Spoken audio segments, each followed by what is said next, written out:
So, so I guess it's time to start. I am here in my own little world in a number of ways. Hello. So I'm Steve Wolfson, and I am a longtime evolutionary astrologer. And I've been talking about the a lot about the concepts of what EA is actually about, which is our soul journeys. And actually, as I just said that, we can use the word soul here in two ways or two spellings, because we know about the SOUL journey, and that's what I'm talking about, but it's also an SOLE journey. And that's a part that many of we humans has a certain amount of uncomfortableness or not full understanding with. And it's really into that I've been speaking and will speak today. This topic came about um, because, in case you haven't noticed, there is a tremendous amount of change going on in the world. And that is producing a range of responses, reactions, outcomes that are literally all over the map. Um, I have some people that I've known for a long time that have uh, turned up or surfaced either being, let's say, believing in this QAnon way of looking at life. And some of them are not using QAnon by name, but most of what they espouse is the essence of what I understand QAnon is.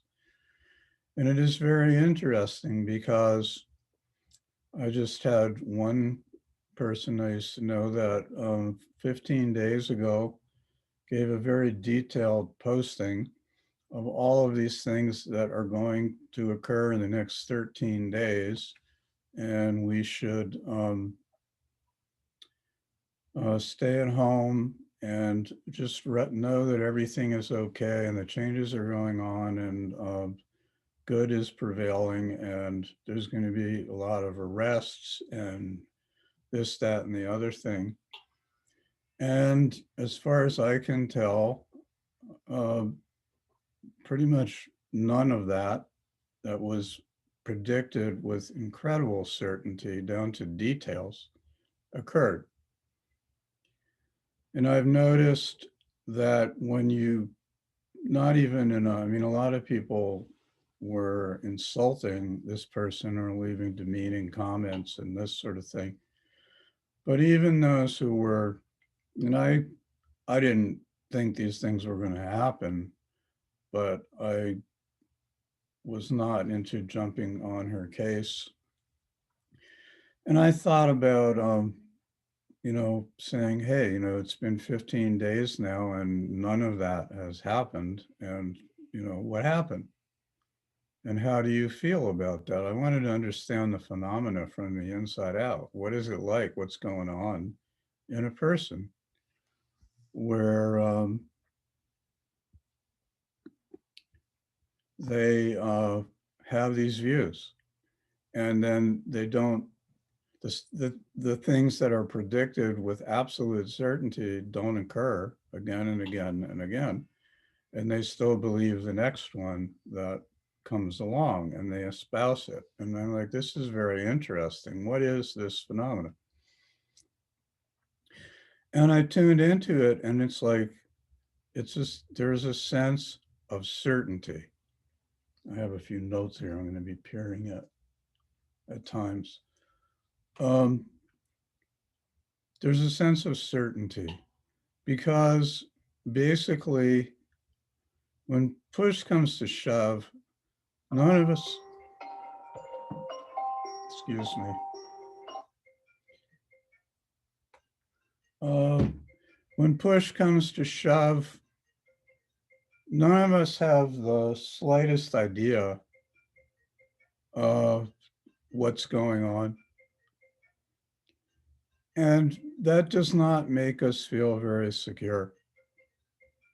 And there's a lot of painful and difficult things that go on, and especially now are going on. In other words, what I call the energy changes or increases have unleashed.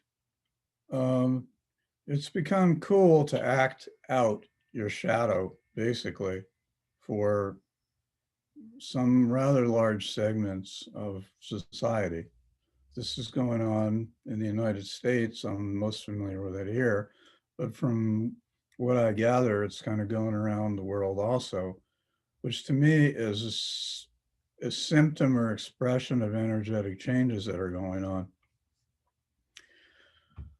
To me, I know what's going on for me personally is my concepts of reality, what is reality, and identity, who am I, are radically being changed. The my old constructs are just no longer working. They're falling off. They're fading away. Uh, in EA speak, we can call this having a Pluto return in particular.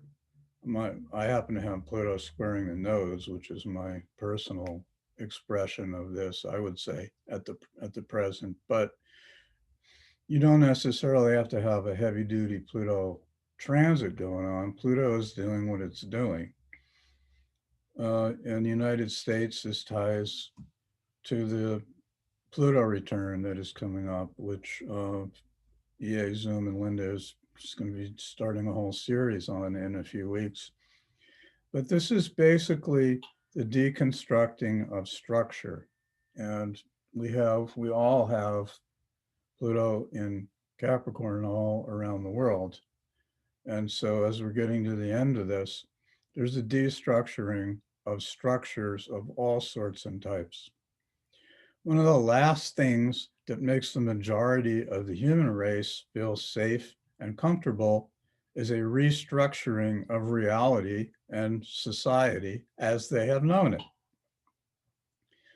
This is typically fought uh, um, tooth and nail until it isn't. You know, those who have had strong Pluto transits know that Pluto basically will wear you down. In other words, there's change that is going to occur. And it's going to occur whether you want it to, don't want it to, cooperate, resist, it doesn't matter. The quality of the experience, the nature of the experience, it will be experienced differently based on one's reaction to it. I learned through having Pluto over my ascendant how to change my response or reaction to the experiences. It was 5 very difficult years, and yet it thoroughly changed my life, where it broke down the way I had learned and believed the way life was supposed to work, what life was supposed to be about, who I was, and what I was supposed to be doing. And I found out not that that had been wrong, but I had outgrown it. I didn't know I had outgrown it. But the signs that I had outgrown it are that the changes started happening. This is going on globally. This is very unsettling to the majority of humanity. And one of what we would call the present realities, which we can break down to personality, ego, um, the way it is, the way I have been, who I know myself as, all this. Respond to it is by doubling down. Nobody wants all this to go away. Nobody wants their identity and their sense of reality. Very, I won't say nobody, but not a lot of people want their identity and sense of who they are and what they're supposed to be doing and why they're here and what their life is about to kind of melt down in front of them. One of the commonest, you see, because very few of us have been taught or learned that, hey, that's really what life is about. It's not about hanging on, staking out my claim and hanging on to that until, the bitter end or the golden end, the way that I am, because life is all change. Change is uncertain. And very few of us have been raised from where the perspective that everything changes and that's the way it is, and that's a good thing. Very few of us have been raised with that, being taught that, having that demonstrated for us. And so when it starts happening, I would say when one of the reasons for the strong reactions we've had, like the last 4 years in the United States, is because it becomes very easy to make this all somebody's fault. All these changes are occurring because fill in the blank. Immigrants, liberals, conservatives, women, people of different colors and races, messing up our certainty of reality as the way we have had it structured. And so it's somebody's fault. So we're going to send them away. They can stay on the other side of the wall. By the way, I heard a very funny joke recently, which was not only has Mexico decided to pay for the wall, but Canada wants to pay for one also. But the point of it is not to, so their people don't come into this country. It's so that Americans don't go to Canada and Mexico. I thought that was very funny. This is the change that's going on. And change is disruptive. It turns us inside out and upside down. So the secret that I have begun learning very slowly over a long period of time is that all of this change are actually gifts.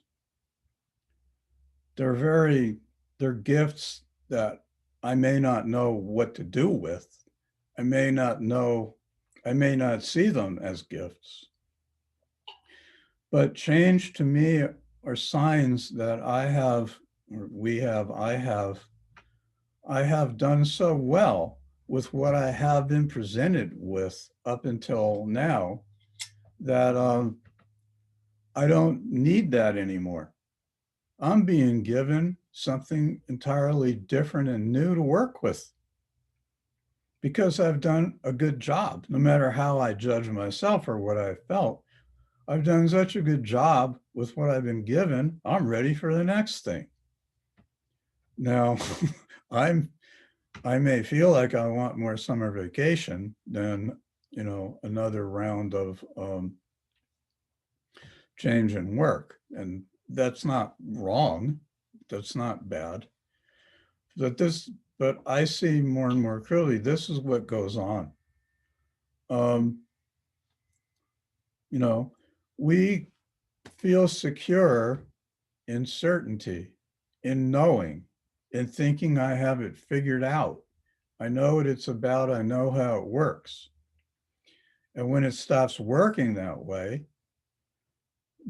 as I said, one of the places to go to that it stopped working because somebody messed it up. Now that is when you boil it down, that is a victim uh, mindset. And I'm using the words victim mindset not as a judgment or a shaming, but what it is it's not realizing that, hey, I'm part of this life, this big old life thing, and uh, stuff is changing. It's not because it's some punishment that I or anybody else is undergoing. It's because life, the boss, the director, not a person, but the energies of creation that support all this is on to the next scene in the movie, the next act in the movie. Maybe it's the next movie. And I'm allowed to not like it. I'm allowed to, to me, I see more and more a very important concept in life that the majority of humans want nothing to do with is grief. And that grief is a mark of the transition from what has been into what will be. And in its own way, it's an honoring of what has been. It can also bring up a lot of fear because of the uncertainty of not knowing what comes next. Where am I going? It can cause one to feel like maybe I'm going to die. Maybe I want to die. Maybe I don't want to go through this again.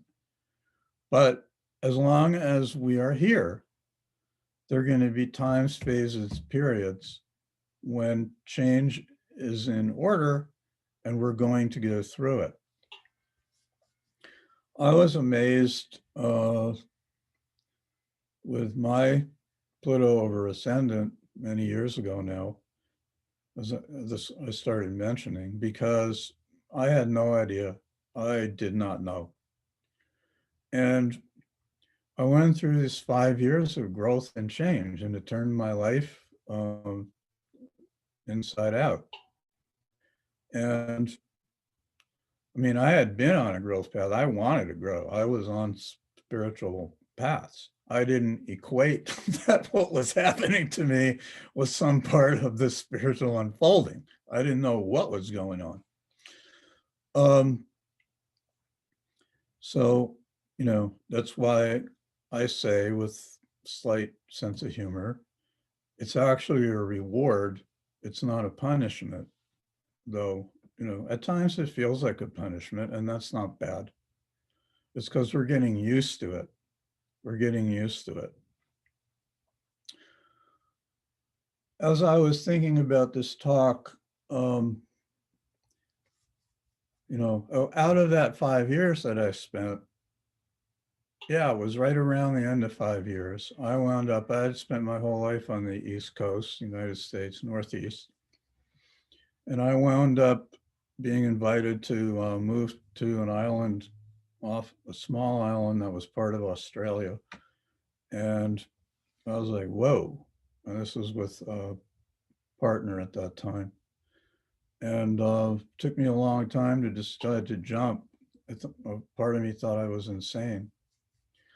And that directly led to me winding up on the West Coast of the United States. So in my first year after having moved to Oregon, and I was again on a spiritual path and in a spiritual group and so forth. And I had no idea what I was doing here, why I was here. I don't not know what I was doing here, but I had no idea why life had plopped me where it had plopped me. And I used to spend a lot of time then pondering this. And I had worked and worked and worked for a long time. And all of a sudden, I was not working a job and I had all this time and I couldn't do what I used to do because it didn't feel right. And so I'm kind of pondering all this.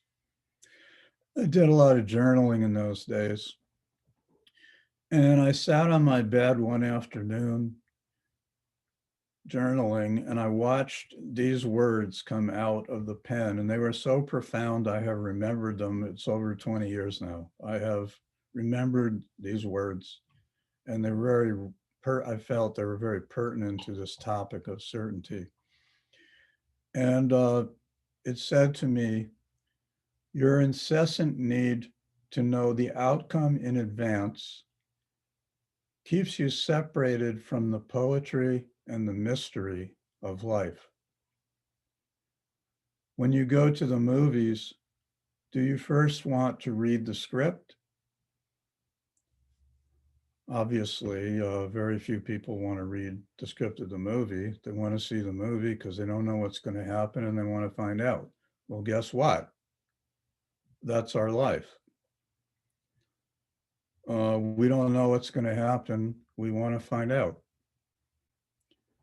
Now, one of the pieces that has been very invaluable to me in my unfolding, I have Pluto in the eighth house natally.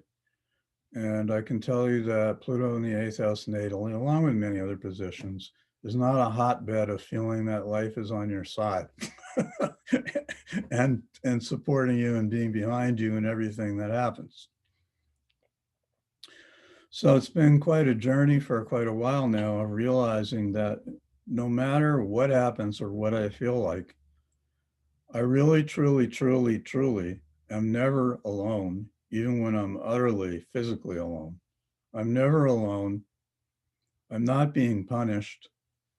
And there's a phenomenal amount of support in the universe and manifesting through various people in humanity all the time, no matter what's going on in my life and no matter what I feel like. Do I believe and know this 100% of the time? Far from it. But I used to know it about 5% of the time, and it's the majority of the time now. And I actually look at the times when I don't know it now um, more as opportunities to work with, deal with, feel the parts of me that still are hurt or wounded and don't necessarily believe what the other parts of me that have experienced this force of life being on my side and being behind me and moving me through these various changes and phases. So that to me is a very important piece in gaining acceptance of uncertainty. I don't need to know in exquisite detail what's going to happen. Aside from the fact that it's impossible to know, I just don't need to know it. Actually, I will tell you is another humorous little thing. I have heard, you know, many people make many predictions. Um, I have never particularly liked making predictions, and the older I get, the fewer predictions I make. I'm talking about specific predictions. I can tell you, for example, when Pluto goes into Aquarius, it's going to start feeling quite different than when Pluto is in Capricorn. I don't consider that a prediction. I consider that along the lines of it's probably going to be colder in the winter than it is in the summer. That's not really a prediction. Where was I? I just lost my train of thought. Predictions, yeah. So one thing I can say from experience with a great extent of certainty is that I am certain that about 90% of all predictions that are made don't unfold the way that they're predicted. And that's a piece of certainty that I stand on. And that's why, I had, and I don't remember his name. I think he passed, but I remember going to an astrology meeting here many years ago when W. Bush was president, and this guy, and he was a fairly well-known astrologer, and he stood up and said, based on transits in this guy's chart and all this, he predicts that George Bush is going to have a heart attack in June or something like this. Never happened. And I'm like, I mean, I don't understand why people have a need. We don't know. We don't know how things are going to manifest. I can tell you Pluto's going to go into Aquarius and things are going to be different. I wouldn't begin to tell you what the physical events that are occurring are going to look like. Example, I've known for a long time the United States is going to have a Pluto return. The structure of the country is going to be radically different. I never had the thought ever, or even would have paid attention to it if somebody else had said it to me, that one of the factors that's going to manifest this change is a virus. It's amazing. I mean, there are people who have predicted that there's going to be pandemics, fair enough. But in terms of what is the effect of this going to have on the world and on a country and on an economy and on making people stay home and deal with themselves, their self, and all this, I never foresaw that it would be something like that that would be a leading edge in structural change, which is another reason why I personally don't like to predict specific predictions. It's almost like limiting life. Life is incredibly creative, and it's going to unfold and manifest in ways that are, as Obama once said, far beyond my pay grade. So I guess the gist of what I'm getting at is that it really helps the quality of life to learn how to become, how do I call it? To become more okay with not feeling okay, with not feeling certain, with not knowing. Now, I mean, I have it pretty good. There's a lot of people at this time. There's a lot of people around here that have lost their homes in fire. Obviously, there's a lot of people that work at places that are closing, that are struggling on a day-to-day basis. And not only are they struggling physically, but daily struggling on a physical basis creates a tremendous amount, and most people creates a tremendous amount of emotional stress, nervousness, upset, fear, all this. And they act out in various ways. I do not in any way mean to make light of any of that. And there's a lot of people now that need support in all ways, physical, emotional, spiritual, psychological, and assurance and reassurance that they're going to make it through what they're dealing with now. And there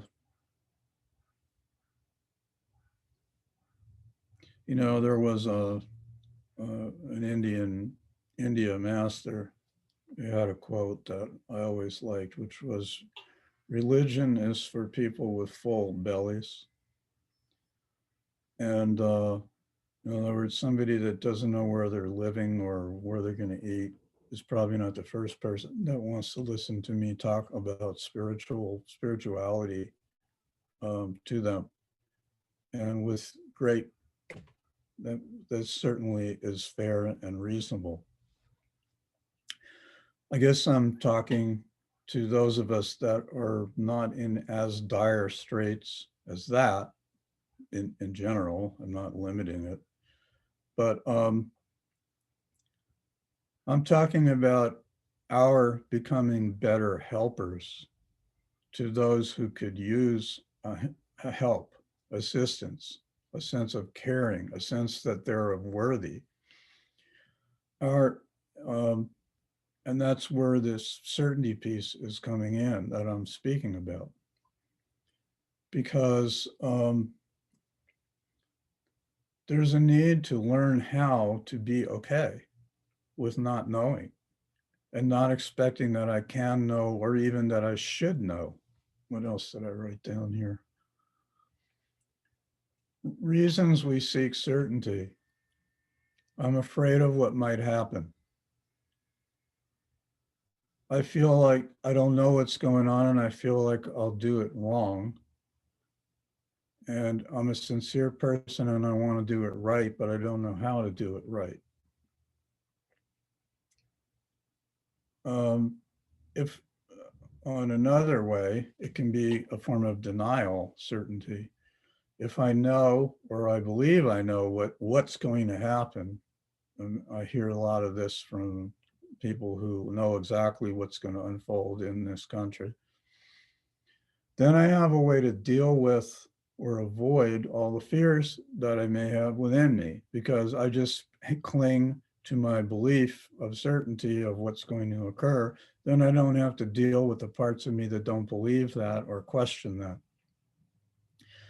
And then also there's this thing about because of most of us having various amounts of insecurity and unworthiness, when I get around a bunch of people that all share a certain belief, if I adopt that belief, then I'm in the in crowd. I'm in the in group. I feel accepted. I'm not alone. And so I just cling to it. We're seeing this certainly happen in at least one of our political parties. I don't think, I think it's more extreme in one, let's put it that way. I don't think it's only in one.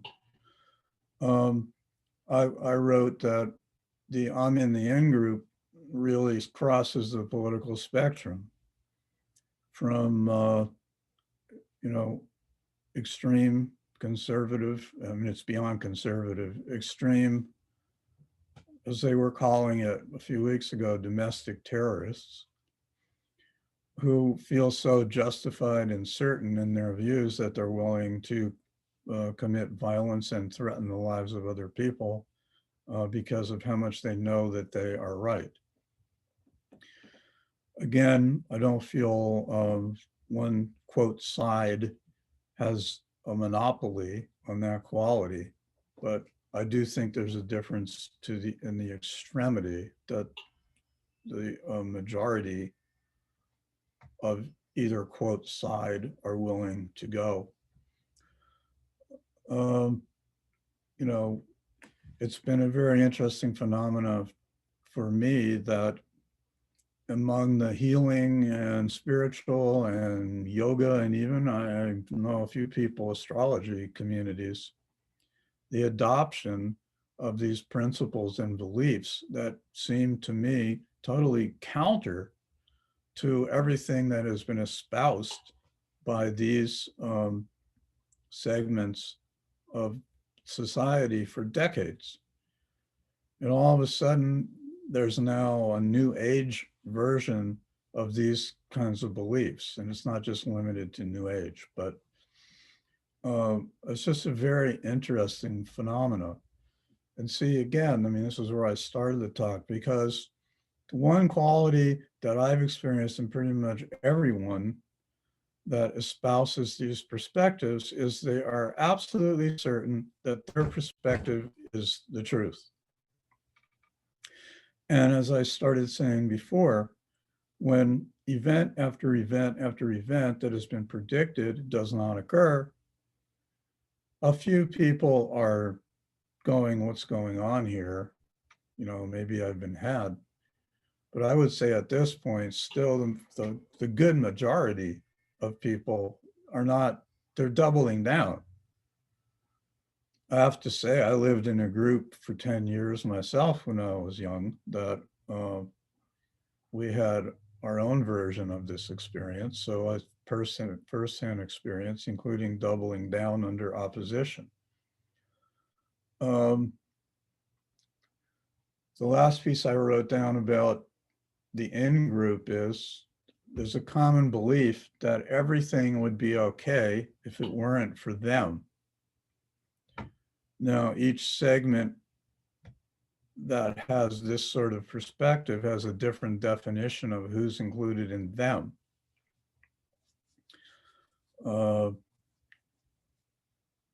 Some of the people that are included in them of one group have them included in their them. I'm not immune to this myself. It comes down to we don't know what's going on, or we don't know what's going to go on. And that feels very insecure and unsafe. Rather than feel those feelings, let me talk for a few minutes, because this moves directly into dealing with our shadows. And that's a space where I have been brought of late quite a bit. I've been very, very, very by myself for some number of months now, dealing with me, dealing with the parts of me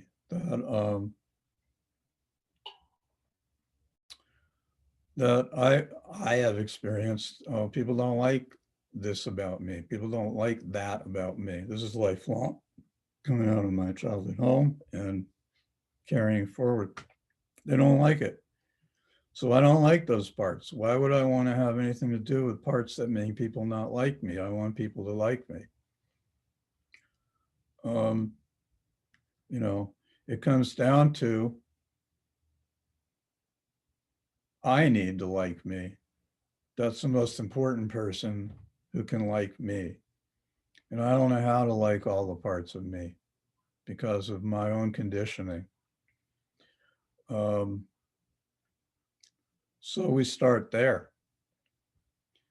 It comes to realizing it's not just, spiritual or progressive or growth jargon. It's really okay that I have all the parts that I have. This is not a message very many of us grew up hearing. The parts of me that I really don't like, the parts that do the things that I wish I didn't do, the parts I don't want anybody to know about what I do, they're okay. I haven't treated them like they're okay. It doesn't mean I aspire to do the things that they seek to do, but it means there's reasons why they have those desires, those yearnings, which I may judge. There's reasons, there's needs they have that have not been fulfilled, that have not been filled, and they're seeking to get those needs filled. This is, very much, I wasn't particularly talking about, your typical addiction to alcohol or drugs. That wasn't what I was speaking about, but it's good to bring that in as an example. In other words, when someone can't seem to stop drinking, in certain circumstances, when certain kinds of emotions or conditions are arising in their life, there's reasons for this, and trying to the reasons why the behavior is going on need to be dealt with. You can't just take a pill, so to speak, and then it stops, because as soon as you stop taking the pills, the reasons that haven't been dealt with, in other words, in certain ways, the pills, and I'm using more a metaphorical pill, it sort of numbs out the part. So it's not the immediate pressure that has led to certain behaviors, whether they have to do with substances or anything else, emotional addictions, emotional patterns, emotional behaviors. Um, those need to be dealt with and faced.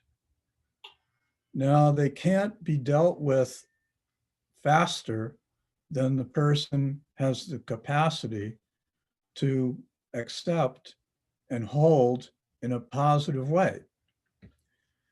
Because most of us have been shamed and guilted and had negative responses from others to various kinds of emotions and behaviors that we have had over the course of our life.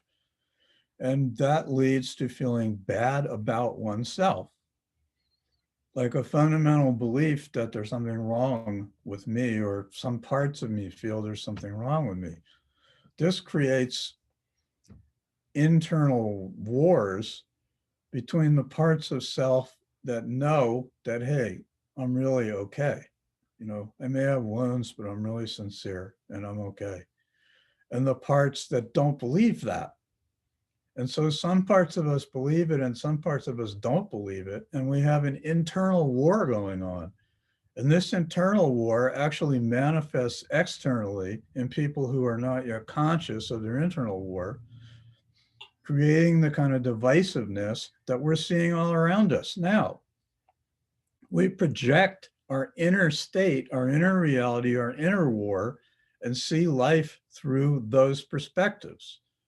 So I can have one part of me that really likes this and really doesn't like that, and another part that's the opposite. Now, we have a lot of viewpoints in the world.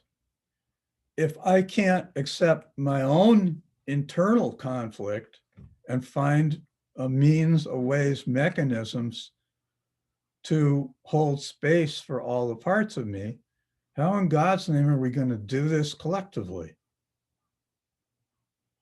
Because what's going to happen is anytime somebody comes into the circle who represents the parts of me I don't want to deal with, I'm going to make them the victim, the scapegoat, the source of the problem, because it's something I don't want to deal with. So the cleanup needs to start in me. Now, me changing me is not in itself going to change the whole world, obviously. But I would say this, that me changing me in the ways I'm describing starts breaking down the thought forms, the conditionings, the unconscious patterns in family lineages, in national lineages, all this, little by little by little. And as more and more and more and more and more people start dealing with their own inner stuff and learn how to befriend it instead of make it a scapegoat and an enemy, gradually the collective in the world begins to change. I see this as over, I mean, I'm not going to make a prediction of how long it takes. I'll make a prediction. We're not going to see the world totally changed in 10 years. I'll say that. But we can see progress in 10 years. I see progress in my lifetime from where it was when I was young. It goes forward, it goes back, it goes forward, it goes back. That's an EA principle, 2 steps forward, 1 step back. We who root for progress don't like it when it's time for the 1 step back. But I'm learning that oftentimes the 1 step back is not so much we're going in the wrong direction, It's that we need to pause and integrate. We need to integrate the change that has already occurred, because it's not worked its way through my whole nature. It's not worked its way through the culture's whole nature. And so while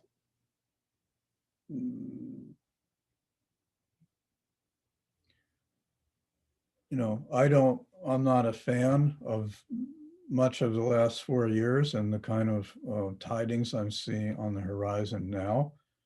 But I also know it's inevitable. It's inevitable because the progress is inevitable. There may be setbacks. It may appear to be setbacks.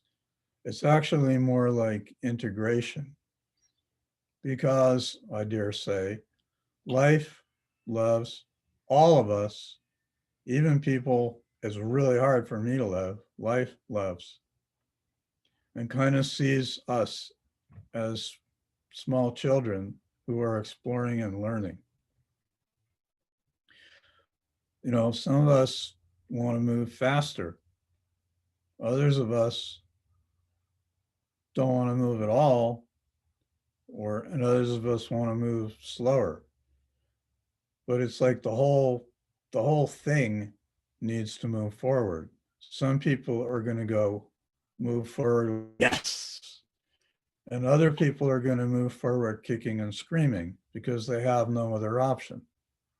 And that's just the way it is. It's just the way it is. But we are a whole. We are a whole, and we need those who feel like, yes, I want to do this. Well, we are helping, and we have our own fears. Oh, yeah, this is a good piece. I'm going to start winding down. This is a good piece because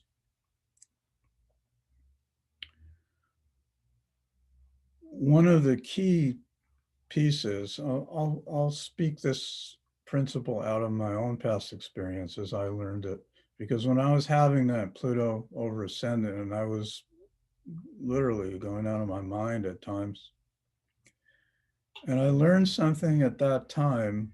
It just came to me intuitively. I was satirizing. I was being taught from within. And I learned because I gradually started seeing that almost all of what I was afraid of or feared was either what might happen in the future or what had happened in the past that I had no control over. And it came to me to ask myself the question, what's wrong right now? And I'm creative. I mean, I had 5-year scenarios out of all these things that might occur that I was worried and afraid of. And I started asking myself when I was really wigging out, I would pull myself back here and say, Steve, what's wrong right now? And 98% of the time, the answer I came to as I settled in was nothing. And it was shocking to me. It was shocking to me because I could see where all these things that could happen, but it's like, I've deepened since that point to realize life is only truly happening now. You'll read the literature and the perspective and say everything's happening now, and that's true. And like being in three-dimensional form physical reality, it creates this illusion of time, which is, I feel, a big part of why we even come down here, because we can have certain experiences and learnings in time that it's easier to learn in that perspective. And we do need to live out. I like looking at it sometimes like the movie script, right? Because if you're making a movie, 2 hours, although they don't know how long necessarily it's going to be when they start making it, but um, you have to, the script has to be carried out in an order. It can't all happen at the same time. Um, we have to play it out step by step. But the point is, there is a point, there is a script, and we're not totally on our own and making it all up as we go along. I mean, there's a lot of that is part of what I'll call contemporary spirituality that doesn't agree with what I just said. But I see more and more clearly, or I believe or feel more and more clearly, I'm not doing this by myself. And there is a point, and I can't know what the point is because that blows the whole story up if I did. Because this is a trial and error learning experience of going through all these things and making the steps forward. Now, we take on beliefs like, I'm doing a bad job. I don't know what's going on. I really screwed my life up. I did a bad job before, all this. And we believe this. We believe this. You know, a different perspective is, I like to, I say it sometimes, you know, like to, if you're a mom or dad and you have a 5-year-old who's being stubborn, I mean, do you smack him over the head and call him an idiot? Does that help him learn? He's 5 years old. He's going to do the things that 5-year-olds do. Well, we were 5-year-olds, and spiritually, maybe we're 5-year-olds or 10-year-olds. And so we're on this path of unfolding. And it's not like, boy, I really screwed all that up. It's more like, thanks to all those things I did, which I would never do the same way again, I've come to the point of realizing I'll never do it that way again. I wouldn't have known that if I hadn't done those things. Now, I can feel bad about things I did or didn't do, opportunities I threw away or pain I caused for other people, and that has its place, but not if I'm using it just to beat myself up, but to want to own, okay, I did this, take responsibility. I did this. I want to own that. I'm not going to do that anymore. Maybe I need to apologize. Maybe I only need to apologize internally. Maybe I need to apologize to myself. Because the other interesting part is that no matter what I or anybody else did or does to anyone else, that person had reasons in their own life for having those experiences show up. Now, this is not in any way me blaming the victim. No. Sometimes the lesson is a need to learn how to say no and walk away. That's very difficult for some of us.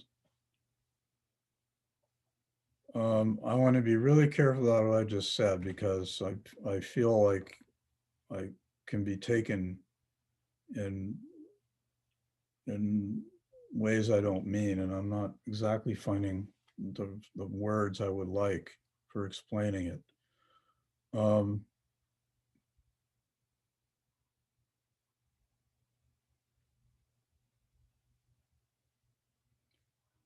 I'll just say a lot of really painful, ugly, disrespectful, and gruesome behaviors occur on this planet. And they are not in any way the fault of the people that are having that experience. I am definitely not, I am definitely not, you know, more and more I see, because one of the things people talk about is, well, you need to forgive. Well, I'm seeing more and more and more, the only person I truly need to forgive is myself, me. If I choose and feel to forgive somebody else about something, that's wonderful. And if I don't choose, don't feel, that's not a failing. It's not a failing. I just need to become okay with myself that I had to go through that experience and the feelings and distortions and traumas that it raised in me and how it affected the way I view myself. That is what uh, I find can be forgiven. And it can only be forgiven when I'm at a place where it's a genuine forgive and not a concept. Oh, now I need to forgive myself. Well, I don't feel like, if I don't feel like forgiving myself, I don't want to forgive myself. I want to forgive myself when I have gained enough compassion and respect for who I am and what I have experienced that I can genuinely say, I am sorry for what you needed to go through. And if it's things that I did that hurt somebody else, and it's like, I am really sorry that you were so hurt that you acted out in this way that caused pain to someone else, because I know in your heart of hearts that is not what you really, really wanted to do. And I forgive you. This I call um, true forgiveness. And I find that is all part of this process of becoming okay with how life is unfolding. Thus, not requiring, needing, or expecting certainty. I have no idea how things are going to play out. Often enough, things play out in ways that are much better than I could have imagined. And sometimes they're more painful or difficult. But I see more and more clearly that everything that's playing out is truly for my benefit. Yes, let's. So that's the end of what I have to say. And if there are any questions, Linda's asking for questions from Facebook. If there are any questions, feel free, or comments, feel free to ask. I'm not actually monitoring Facebook, so Linda, maybe you can pass them on to me in the chat.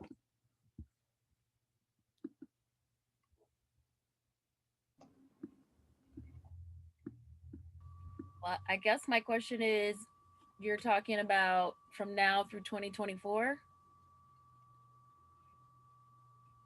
or just Well, even I'm longer? talking I'm talking about from now until the end of time, but in terms of, because this principle of certainty is to me is a universal principle. But in terms of the events that um, I was talking about, yeah, I would say that it's going to be intense. It's probably more years than that. In the United States, I mean, with the Buddha return coming, things are going to be shaking up here for some number of years. I don't know that it's going to be. I studied, not studied, but I read a lot about what happened in Russia when communism, quote, fell, and which was 1988, I think, or 89. And the way I put it is, it's not like they had another economic system sitting on the shelf as Plan B that they could implement. The whole entire structure of the way that their country ran was put together, just collapsed. Boom.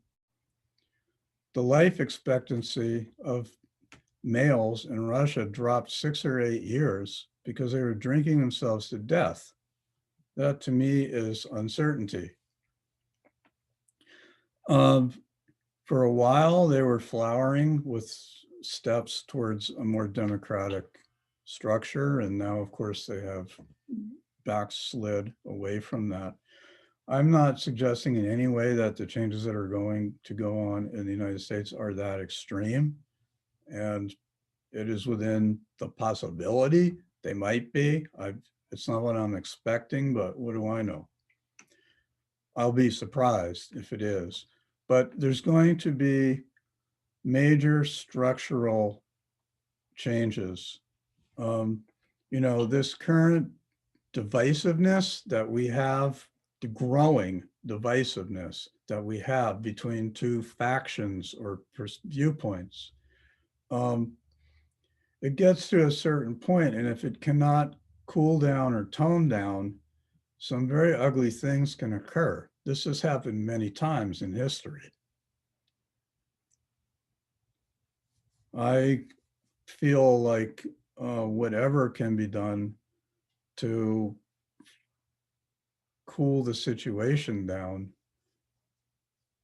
in real ways, not in not in giving up one's principles to acquiesce or go along with nonsense, but to try to turn the temperature down will certainly help. But I think even the extremes that we're seeing are based on the fear of uncertainty, because we don't know what's going to happen. That's the whole point. And that's driving a bunch of the people that are I'll put it this way, the people who express with the most certainty, to me, are people who within themselves are feeling the most uncertainty. And they're countering that by adopting attitudes of certainty. So the extent to which that unfolds is really up to the collective. How far are people going to take this? And Steve, Yes. yeah, and then that extends out to other people. I call it the blind leading the blind, right? Yes.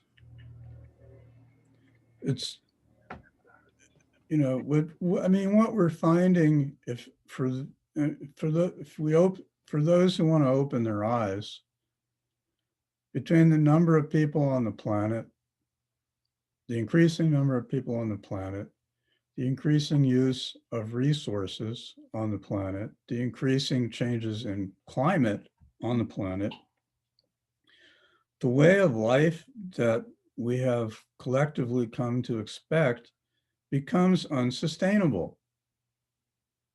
It becomes unsustainable.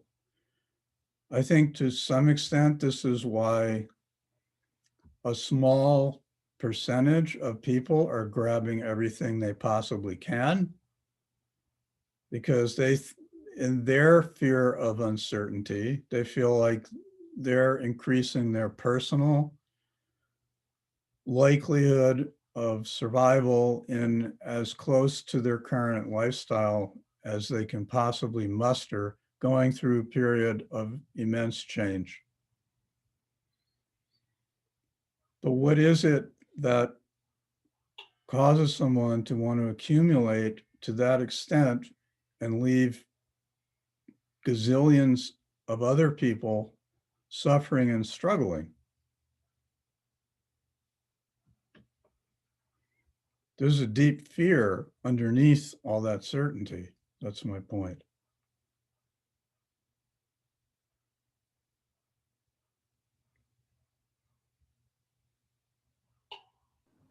Absolutely. Steve, I just wanted to comment that I feel that astrology can be interpreted according to distorted beliefs. So you can make the astrology say whatever you want. So what's the use? I agree. And I meant to talk about a little bit about astrology. Let me do it now. Give it a couple minutes.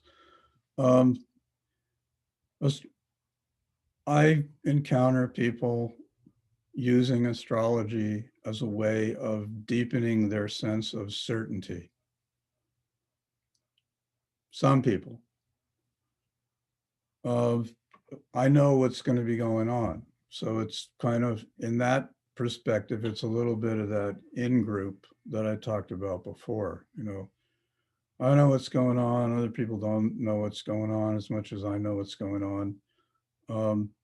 And totally, I mean, what you just said, Linda, astrology is interpretation. And we can only interpret from what our own experience is. So in essence, I do it. I mean, astrologers are, in my opinion, and I'm not saying it's a bad thing, it's inevitable, but I'm projecting from my experiences and my history in the way that I'm interpreting astrology for other people. How can I not do that? Um, Astrology can be used in other ways, and then the seeking of certainty. That comes down to, I want to say this, I have my own tendency to say things in shaming ways that I'm trying to stop or change. So there are people who feel a need to continually check transits, whether it's every hour, every day, every 3 days, whatever. And I'm not saying that's bad, but it's like, in a certain point, it's like, well, there's something in there about I want to make, I think in a lot of cases, there's something in there about I want to make sure that I'm aligned with what I'm supposed to be doing, that I'm doing this the right way. And so that is a certain sort of insecurity, I feel. I am not saying that's wrong or bad. That is where someone is. I had a period in my life where I was doing that. What I learned from that over time was I don't need to be doing that. I learned over time it wasn't bad or wrong that I did do it when I did do it, because it was helping me. But it became something I didn't need to use it in that way anymore. The value to me, for me personally now, especially with EA, is being able to look at a chart and see the nature of someone's soul background and lessons and how they are wired. And so to be able to speak to them from a perspective that hopefully resonates with how they view things. It also shows the trends that are coming up. Again, I find this important because let's say I'm heading to a Saturn return or a Pluto on my moon or something, and I don't know this, and my life starts crumbling apart.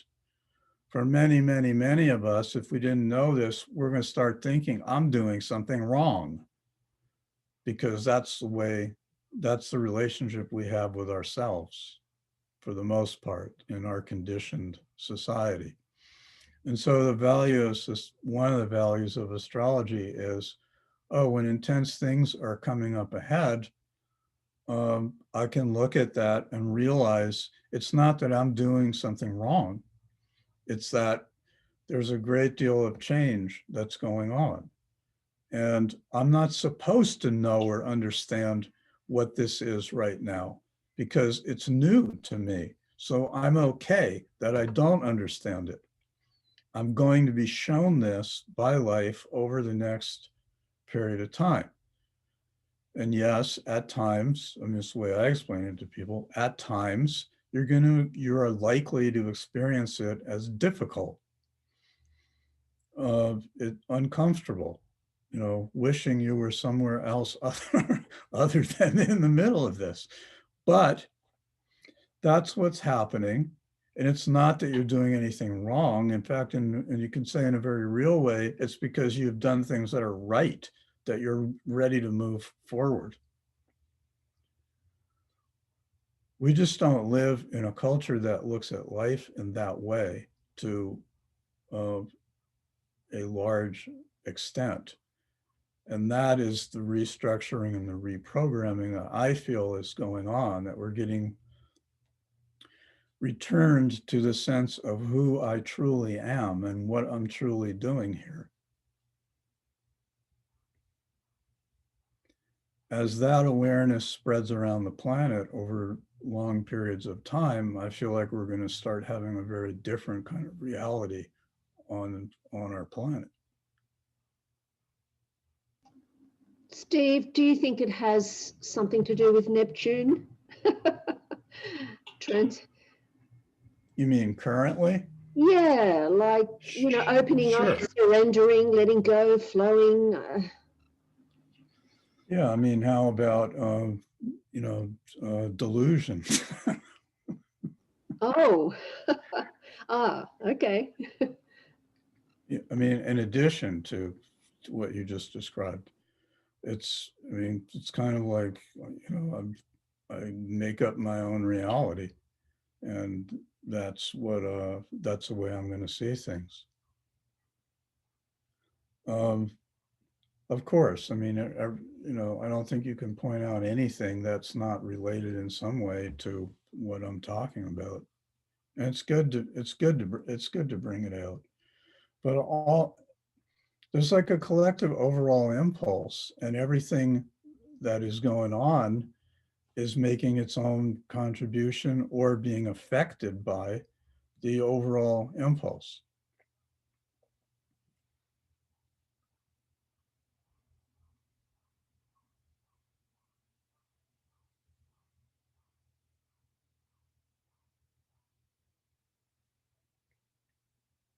Yes, it feels like a very genuine place to be, very authentic.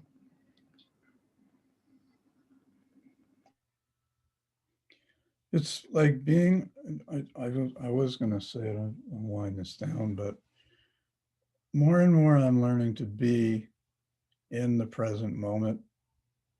That I started saying this, I got off the track. That life is occurring in this present moment. That's where I was going when I started talking about it's all happening now. Life is happening here, right now, this present moment. That's it. That's it. We're not in the future. I'm not in the past. It's right here, right now.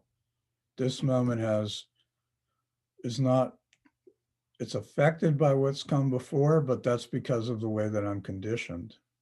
There's not really a relation, more or less, between right now and what has come before. That's true for every moment. So I can remake and redo myself right here, right now. I can only change and release and let go right here, right now. When I project onto the future, I'm projecting my conditioning onto what isn't here yet. Again, it's not bad. There's no way I cannot do that. We cannot do that because that is the way we have been taught to be. I'm talking about unconditioning that, which is a moment by moment, lengthy process, but every moment can be more than the ones that came before. And the point of it is, like, even like they say in meditation, you're guaranteed your mind's going to go wandering off here, there, and everywhere else. It's not to go, there you go again, or screw you, mind, leave me alone. But I notice that I'm out of the present moment. I bring myself back to the present moment. I notice that I'm out of the present moment. I bring myself back to the present moment. It's all happening right here. I may need to do that 15 million times or 15 billion times, but I just keep doing it. Becomes more of a habit, more of a subconscious habit through actually doing it over and over and over. Right here, right now. What's wrong right now, Steve? I can actually change that question after 20 years to make it what's right now, Steve. That's even better.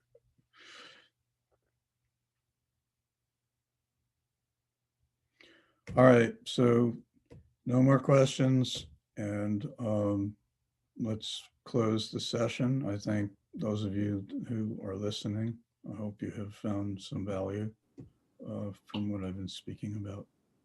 Yeah. Yes, we did. Thank you so much, Steve. You're very welcome.